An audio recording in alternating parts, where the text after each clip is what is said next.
How to redeem codes in Starpets. First things first is open up any website or browser that you want to use.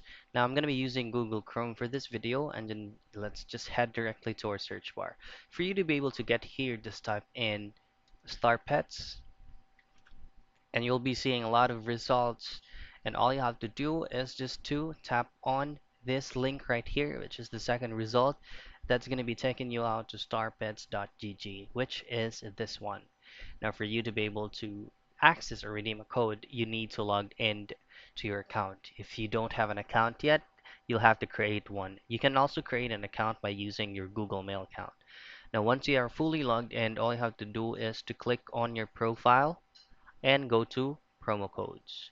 Now this is where you will enter your code, a specific number from your code, and then once everything is set, just go ahead and click on activate promo code. So that's it. That's how you can redeem promo code and star pets.